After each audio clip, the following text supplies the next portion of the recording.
I find two very different dynamics going on in my life at the same time. On the one hand, there is a sense sometimes of time jealousy. And that's the whole, I would like to take some time for myself. I'd like to take some time for me to play a video game that I like. I'd like to take some time for me to watch that TV program that I meant to watch 3 weeks ago, or what just came out on Hulu, or the latest episode. That I want time to sit and to read, and to just be able to do that and not be tugged in 14 directions. That there's that sense of I want to be able to sit out on the back porch and read a book instead of worrying about the pine cones that fall down there. That there seems to be this jealousy within me. That even though the things that pull me away from it are good and right and appropriate, and yes, it is 11:30 and I meant to go to bed an hour ago, yet another child was coming down the steps with a huge problem that must be solved right now. Yet another situation occurs and I've got to dash off or run in a different direction or answer an email that's an emergency that moment. And there's this sense of gosh, it's just not fair. It's not okay. And there's that grumpiness at being busy about things for other people. And then that sense that if only I could get away. If only I could get that time for me. If only I could step back and just do what I wanted to. Then somehow that would make everything better. And yet even in the midst of feeling like there's so much going on and so many connections and so many people to be responsible to, I'll go to events for other pastors, for our state convention or our national convention or our local organization. And have you ever had this sensation where you go to something and even though the room is full of 250 people, you feel like you're the only one there. You feel like you don't have any connection to anyone in the room, or you know a few people, but they're all busy with somebody else. And there you stand in the midst of the crowd, where everybody would think that everything's fine, and you feel alone. And you wish for and you want for exactly that sort of people coming up to you and wanting your time and needing your help and asking your opinion and all of those things. That the other half of the time is the frustration of if I could just get alone by myself and do what I want. And I think the reality is that most of us struggle with this. Most of us struggle with both loneliness and busyness. That on the one hand, we feel like we are in the bottom of the pit and nobody cares. And we're just stuck. Wishing something, anything would happen. And nothing seems to help how alone we feel. And on the other hand, we feel like the proverbial one-armed paper hanger. Running from this to this to this to this. Trying to get it all done. Never getting to the end of the to-do list. And never being able to take a moment and stop. And somehow thinking that because our life is full of busy, that's going to make it better. That as long as we're busy and can stay distracted, as long as we have so much to do, then we must not really be lonely. Because so many people and so many things want our time or require our input. The problem with both ends of that spectrum is it doesn't deal with our heart. It doesn't deal with the way that we actually feel alone. It doesn't deal with the deepest needs that we have and that feels in the end empty.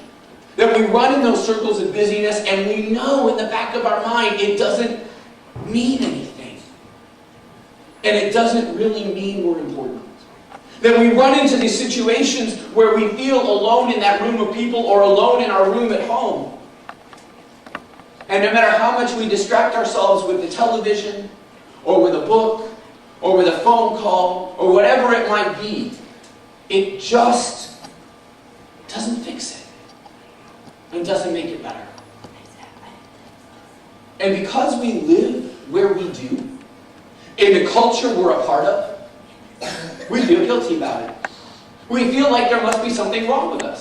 Because everything we see on TV, everything that we read in the books, everything we see on the news has to do with people being happy and being connected and having all of these friends that they spend this time with, and they go on these special vacations and they do all of this stuff together. And the expectation is that if we don't feel connected to some special group of people all the time, that there's something wrong with us. That our calendar is not full of social appointments. That we're somehow deficient. Somehow less than other people. But when we come to God, we find that He deals with both of these things. The over-busyness and being alone and the loneliness that can come with that. With the same antidote. You see, right now we're in the middle of a series about spiritual secrets. Secrets about how to be spiritual, how to feel closeness with God, how to draw nearer to Him, and how to find those things in life that are missing. And we've already talked about the concept of silence. Holding our words and holding our tongue. We've already talked about the concept of study. And taking time to really read, not just a little bit devotionally, but read larger pieces of the Bible and go back and forth with different references. And really study what God has to say. And this week we're going to talk about a very difficult one. The idea of solitude. We don't like to be alone. In our culture, being alone is seen as a badge of nobody wanting to be with you. Loneliness is endemic, and yet it's denied over and over and over again. What we see in the Scripture, in the behavior of Jesus as He goes through His life, is that He seeks out time alone. But He takes that time, and He uses it in a way that instead of Him feeling lonely, or apart, or uncared for, it draws Him closer to God and closer to the other people around Him.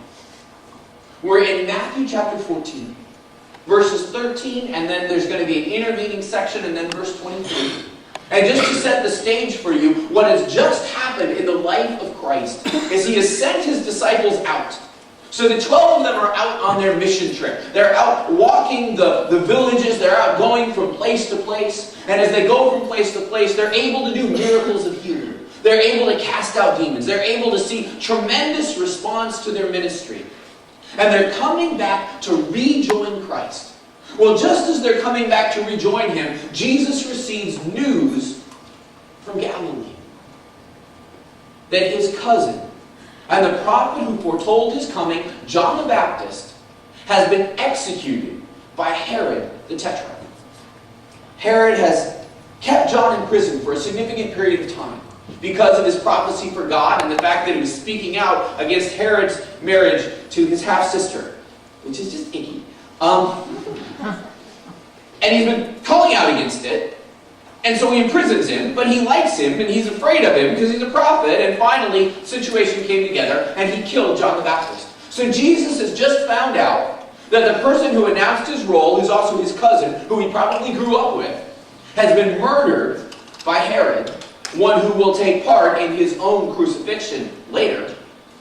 And yet at the same time, here come his disciples high-fiving each other, running down the road. You wouldn't believe what happened in Capernaum. You wouldn't believe what happened in Joppa. You wouldn't believe everything that went on when we were out there doing ministry, and it's so great. And Jesus comes into this situation and has a specific response. First in verse 13.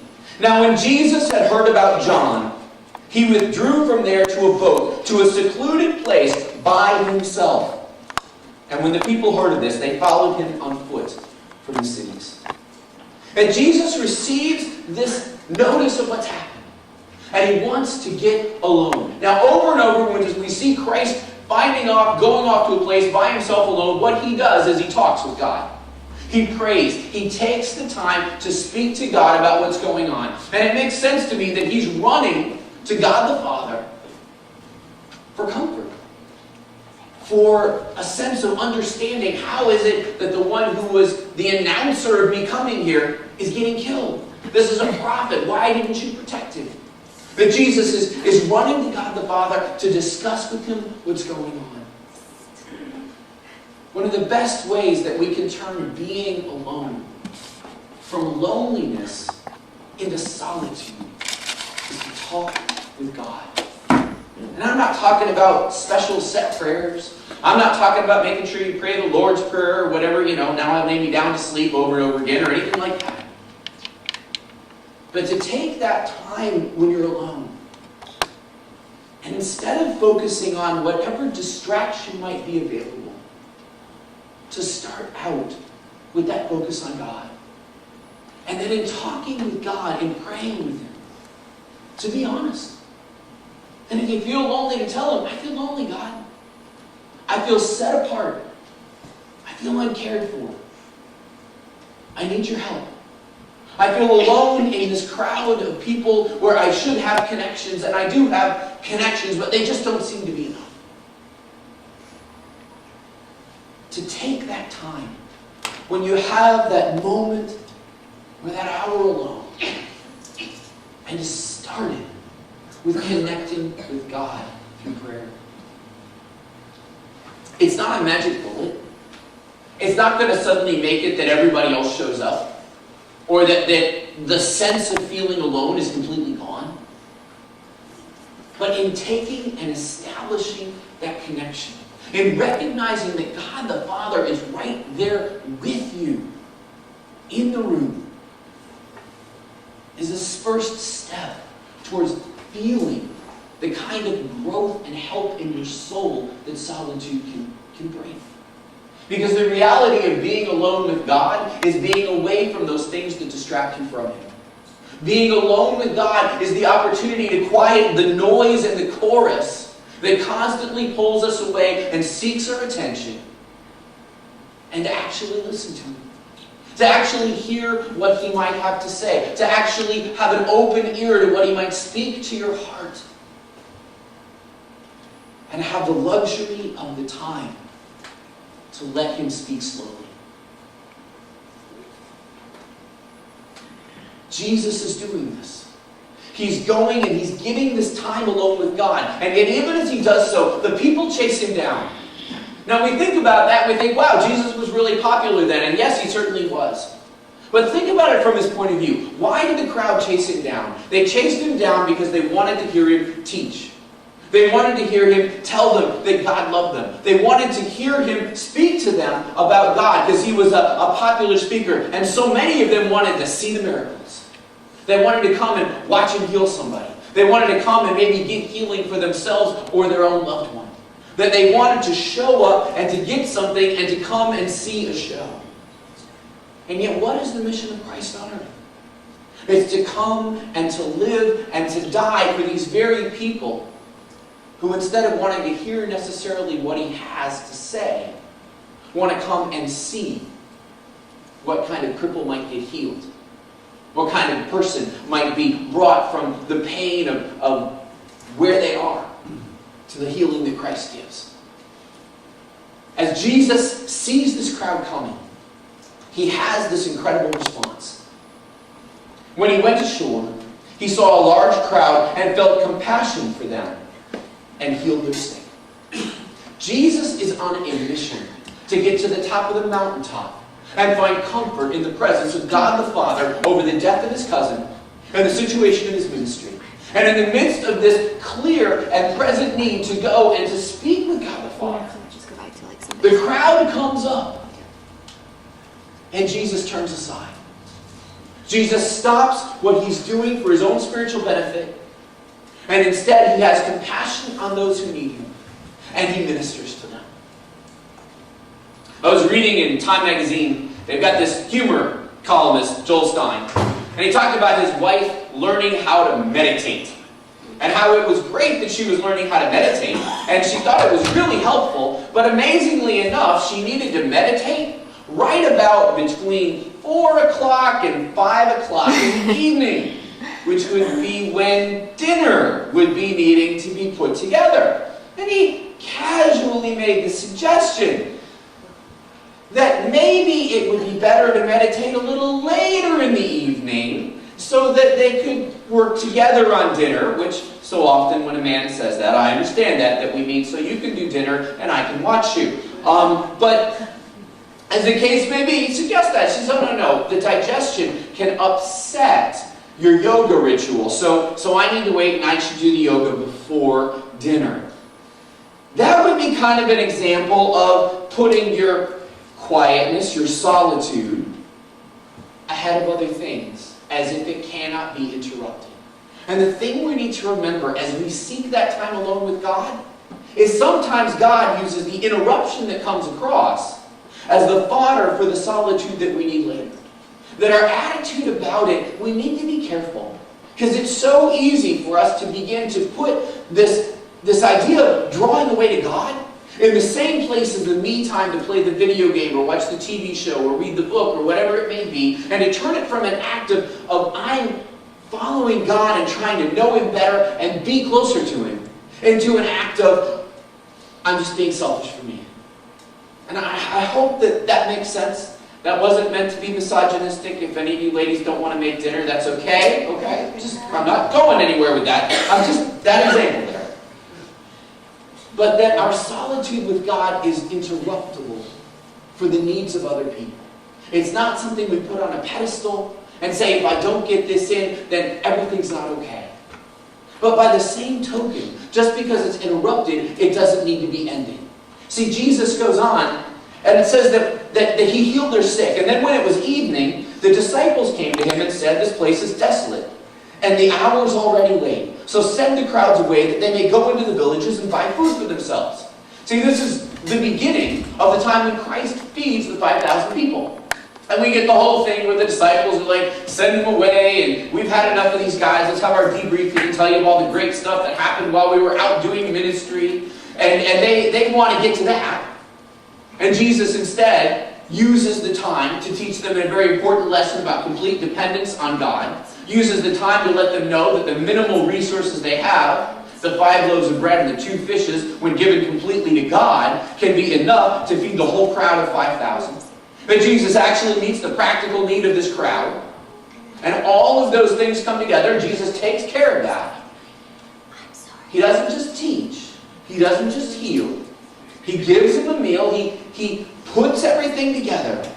And then after that, in verse 20, it says, they all ate and were satisfied.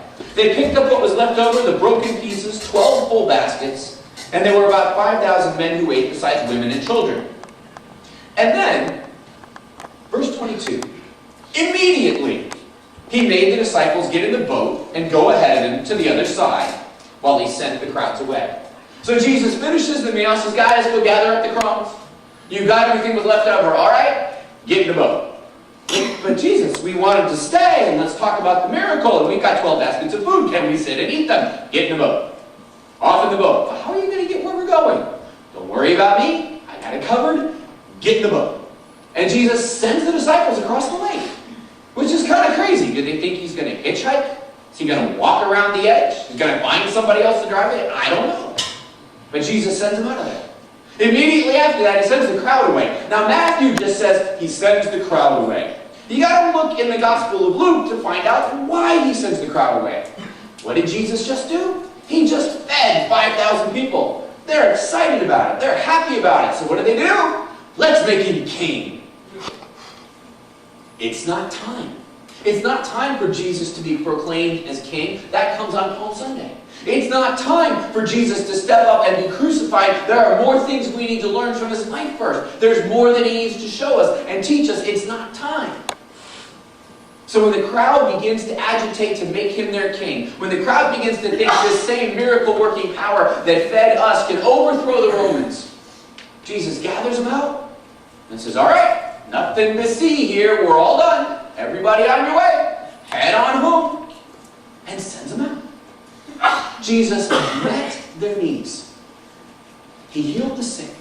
He loved them. He had compassion on them. He fed them a meal that He didn't need to. He took care of the crowd. But when their needs were met, And it moved from what they needed to what they wanted. When it moved from what they needed to their selfish desire for a king, he sent them on their way. Because now he's taken care of the disciples, and he's taken care of the crowd, and it's time for him to do where he was headed in the first place. After he had sent the crowds away, he went up on the mountain by himself to pray. And when it was evening, he was there alone.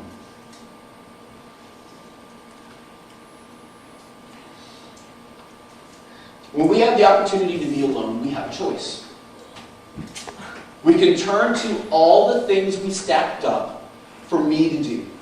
All the things we wanted to do under the me time things we want.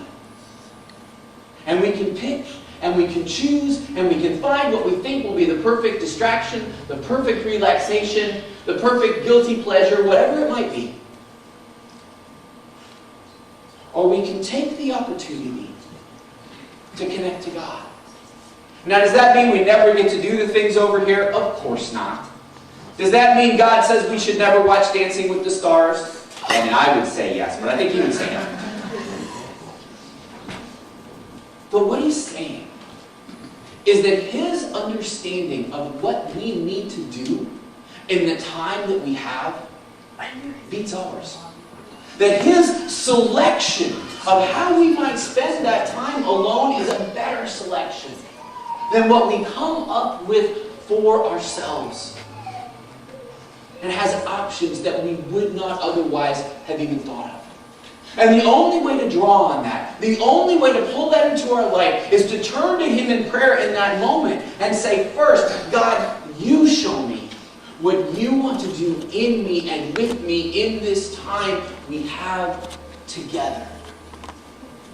And I'll tell you, most of the time, you'll pray, you'll talk with him for a while, and then he'll give you an indication of what to do. Or he'll leave it up to you, whatever you want to do, of those options and possibilities of how you might spend your time.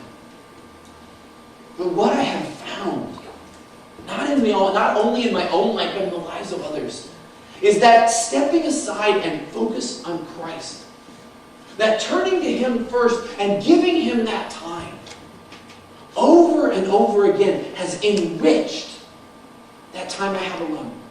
Has enriched and somehow helped me to make the choice that at that moment is the best. The one that will truly recreate my soul and refresh me, instead of simply being another distraction, another diversion. And some of us, that's what we're struggling with. We're struggling with that time when we feel alone and how to fill the hours. But many of us are also struggling with the other end of it. And that we feel like Jesus in the middle of his day, juggling the disciples who want his attention, and the people who want to be healed, and the people who are hungry, and the responsibility of who's going to pick up what, and where the food is going to come from, and how we're going to take care of everything. And that the busyness of our life feels like there's just no end. There's just no stopping. That at every moment we think we're going to get a few moments that we don't. That things turn around and something else comes up and something else grabs our heart. And my encouragement to you in that situation is to capture that moment. Maybe it's only 5 minutes when the TV is on and the child is happily watching the television, and you can walk into the next room and sit down on a chair. Take 5 minutes. And our temptation in that moment is, first of all, to simply fall asleep from exhaustion. To want to read a few pages of the book. But so often I think our temptation more than anything else is to say that this is just not enough time to do anything. That it doesn't really count. That it's just trash time. That it's just meaningless. That it's just not enough. That I can't get anything done in the 5 minutes or the 10 minutes that I can slip away. But it's my contention that if you take that little tiny chunk of time and you sit down and you say, God, I've only got 5 minutes, but I want to spend it with you. God, I've only got 10 minutes and I'm in the parking lot and I'm waiting. I'm going to turn down the radio. and I'm going to spend it with you. That there are 20 things I got to get done tonight, but I got a few minutes here after dinner, and I'm just going to sit in the other room, or go up to my bedroom for a moment, or sit out on the back porch, and take this little bit of time I've got, and spend it with you. And what I've found in that same way is that in the midst of the busyness and the crazy and everything that's going on, there comes this sense of peace. That capturing those moments for interaction with God somehow calms our hearts, helps us to deal with the frustration and the exhaustion and the emotional difficulty and the draining nature of all the things that we're facing. And connects us to the power of the Holy Spirit to live and work through us, giving us the power to deal with what we've got to do.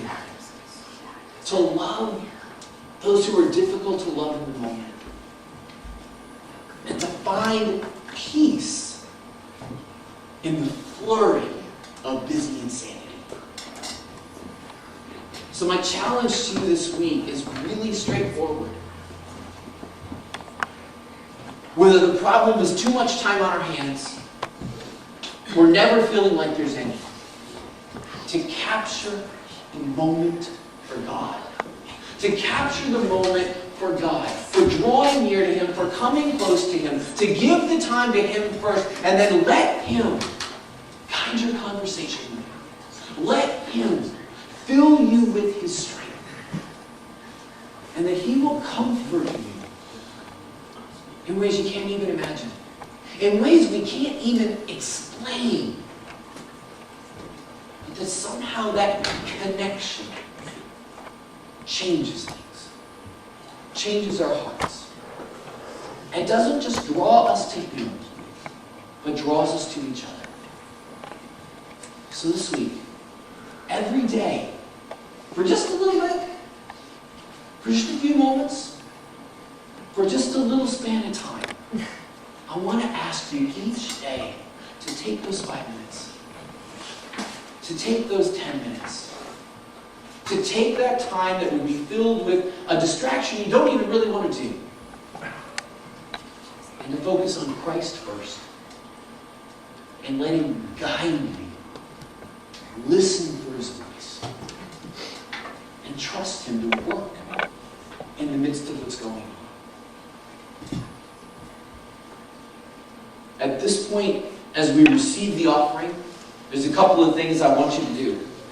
One does not have to do with the Easter lily form, but this one, the communication card. It's an opportunity to respond to what we've talked about. It's an opportunity to respond by giving us your information. I promise if you give me your information, you're a guest here, I will send you 1 email and 2 pieces of snail mail. That's all. Won't show up at your door. Won't fill your email inbox. Won't send you, from now until the day we all die, more and more literature about the church. Just 2 pieces of mail and 1 piece of email. If you have a prayer request, the back of that connection card is an opportunity to write out your prayer request, and we will pray for you. And also in the back, you see next steps. One is trusting in Christ as your Savior for the first time today. And if you want to make that decision and let me know about it today, please go ahead and check that. Memorizing Matthew 14:23. If you want to do that, go ahead and take this home and cut that out, and you can even use it as a little index card to help memorize it. And the bottom one there is that I'll stop running from solitude. Now if you check that and you put that in the offering plate, I will be praying for you this week that your times of aloneness would be times of solitude. And praying that God would work in what's going on with you.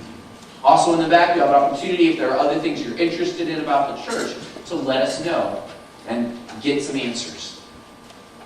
I also wanted to let you all know, to report to everyone, many of you remember that last week we had the all tithe, that idea that everybody would give 10% of 1 week, just 1 week, worth of their salary. And what we saw is the best third Sunday that we've seen in more years than I know. I thank you for those of you that participated. It is my prayer that God use that to open up your heart and to show you the joy that comes in giving sacrificially to Christ. Let's receive our offering.